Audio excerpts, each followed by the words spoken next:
whole like stress thing, I've always heard like, oh, stress is like a killer, to think of like mentally, which is true. But you're like saying like the science is there that stress can physically kill you in a sense. Like it can actually physically kill you if you don't take care of it. So for all these like hustle bros and entrepreneurs, and we've talked about them on the podcast before, the Musks and the Steve Jobs and those guys and the Bill Gates, like, oh yeah, like work 100 hours, blah, blah. It's like, oh yeah, like have fun with that while everything else in your life falls apart. And like look at some of those guys, their kids sometimes fucking hate them. Like their spouses fucking hate them. Like their employees say that they're horrible to work with. Like, whoa, but at least they're a billionaire. It's like, good fucking job, buddy. Yeah, like, you know, like the reason I bring that up is like people talk about like, oh, like balance, yeah. But it's like, no, like this can be life or death. And it can be life or death for you. It could be life or deff for your loved ones, like for those relationships. And stress is, can physically kill. Like, and one quick anecdote, and then I promise I'll move on. But like I was randomly reading up about this battle the other day. It was a World War II battle. It was the deadliest battle of all time. The Battle of Stalingrad between the Germans and the Russians. And apparently, like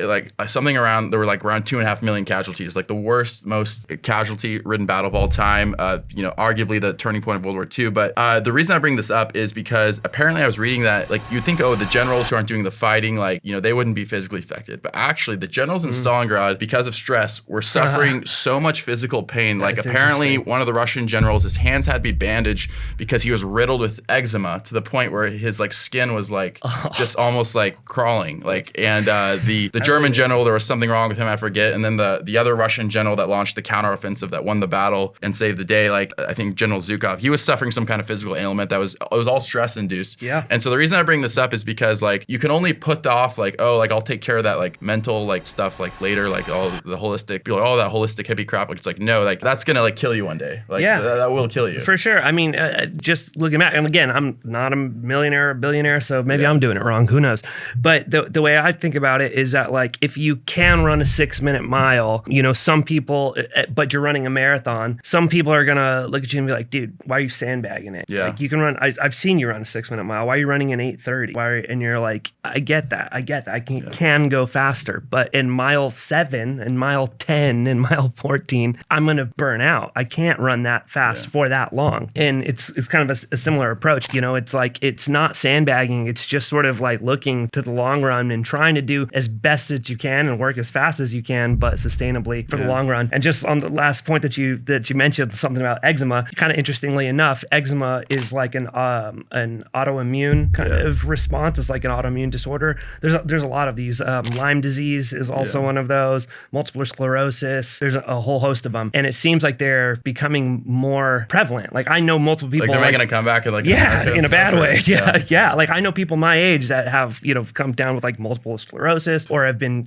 just recovered from Lyme or something like that, and often that comes from ticks. But point being, these autoimmune disorders, they're finding that mushrooms have actually been beneficial in helping those because of its ability. Yeah, so I want to talk about that, and this will tie into your business. So the ingredients you use for your coffee, the adaptogens, and the you mentioned the mushrooms, and we've touched on that and the CBD, but talk about that in detail. Like how do those ingredients and the kind of the science behind that play into what you do on the business side? Like talk about the science that like sort of behind that, and then like how you start incorporating that into business. Yeah, totally. Okay, so I'll kind of briefly run you through some of the big ones. But so with CBD is interesting. It's a cannabinoid found in cannabis, but it's non-psychoactive. So THC is the compound that makes you feel high. That's what's regulated. And CBD is all like 99% of the medicinal aspects of THC, but it's not psychoactive. What's interesting about cannabinoids in general is you have receptors in your brain and that correspond throughout your body, and they're literally like designed like a lock and key for cannabis molecules, like cannabinoids is what they're called. So taking them externally from the cannabis plant is one way of getting them. It's called exogenous cannabinoids, or you can produce them internally, which are endogenous cannabinoids, and things like the runner's high, getting into like that flow state. Your body naturally produces cannabinoids, which are like a feel good, kind of bringing your body again back into homeostasis. So that's cannabis or CBD. Looking at some of the mushrooms, I mentioned reishi, which is one that does modulate your HPA axis, but some of the other ones that are pretty interesting are lion's mane. Big white mushroom, looks like the head of a lion. That's why it's called that. And that mushroom has been studied and found to regenerate brain cells and nerve cells. So, when you were young and your parents told you not to like hit your head on stuff, they're like, yeah, your brains don't, your brain cells won't grow back. Yeah, Okay. like that has largely been kind of the accepted position of it up until fairly recently, where there is actually neurogenesis under certain conditions, and one of them is with the supplementation of lion's mane mushroom. So that's really good for like people kind of suffering with Alzheimer's, getting back like memory, cognitive support, just kind of creativity. You know, it's like a really good like workers supplement. You know, you want to go into the office or you want to be creative, or podcasting is another like really good one.